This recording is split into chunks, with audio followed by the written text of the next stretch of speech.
¿Qué es lo que has hecho hoy en la reunión con los relatores sociales y el alto comisionado? Bueno, presentamos la situación ecuatoriana dividida en tres partes.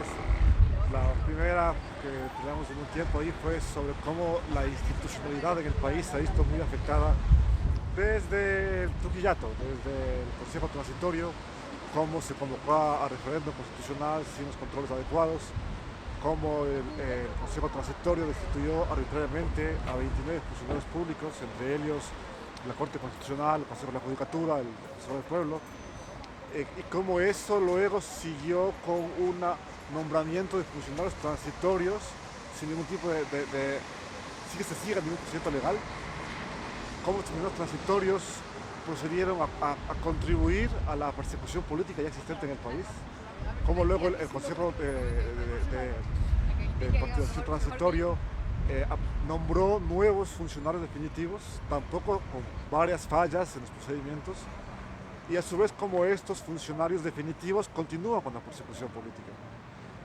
Por ejemplo, el Consejo de la Judicatura actual, juez que no falla conforme se piensa que es lo adecuado por parte del poder, del gobierno de Moreno, va afuera, está destituido. Como la Fiscalía General del Estado se encarga de perseguir a los opositores políticos, como personas están en la cárcel o con orden de detención provisional, detención preventiva, sin ningún tipo de evidencia sólida en su contra, como no hay una presunción de inocencia. Eso como la parte de institucionalidad ligada a la persecución política, todo lo cual acarrea temor, miedo, una ruptura del tejido social, una exclusión de un grupo de la población, un sesgo hacia un sesgo y estigmatización hacia la oposición política, lo cual afecta el debate democrático, lo cual afecta la democracia en el país. Hablamos de eso, hablamos también de las protestas de octubre, que ya esta campaña de ataque hacia los correístas, catalogados como el mal, como los corruptos, se extiende ahora al movimiento indígena. Ahora son los indígenas, los terroristas, los desestabilizadores, los que se quieren hacer ejércitos paramilitares, los discursos del ministro de Defensa, de la ministra de Gobierno, todo eso ahí sigue contribuyendo a ese clima de ruptura democrática en el país. Hablamos de los muertos, hablamos de los heridos, hablamos de las personas que perdieron sus ojos en las protestas, hablamos de los detenidos arbitrarios, muchos de los cuales salieron a las pocas horas o días porque no tuvieron una sola evidencia en su contra. Hablamos de la falta de reparación para las víctimas, hablamos de cómo el Estado simplemente los deja en abandono, que no tienen un sistema integral de atención a las personas que sufrieron la violencia extrema de las protestas de octubre. Presentamos eso en Naciones Unidas y esperamos que actúen conforme a lo que se espera, ¿no?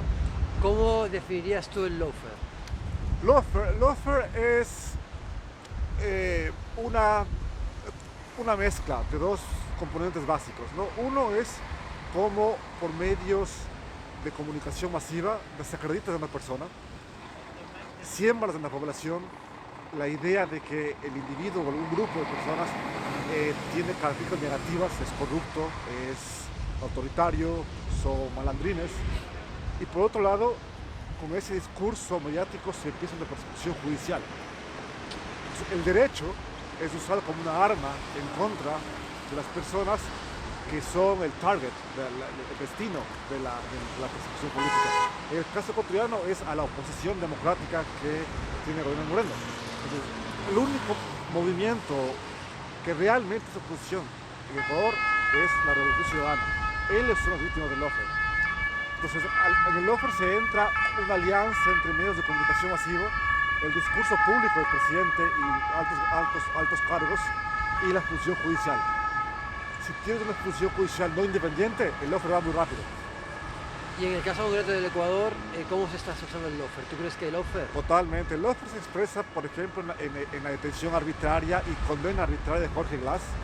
Se expresa en los 31 casos criminales en contra de Rafael Correa.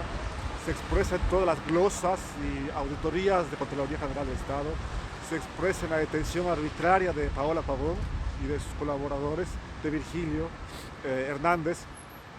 Se expresa en cómo Ricardo Patiño da un discurso interno de la organización y lo catalogan como incitador a la violencia y ahora está exiliado en México.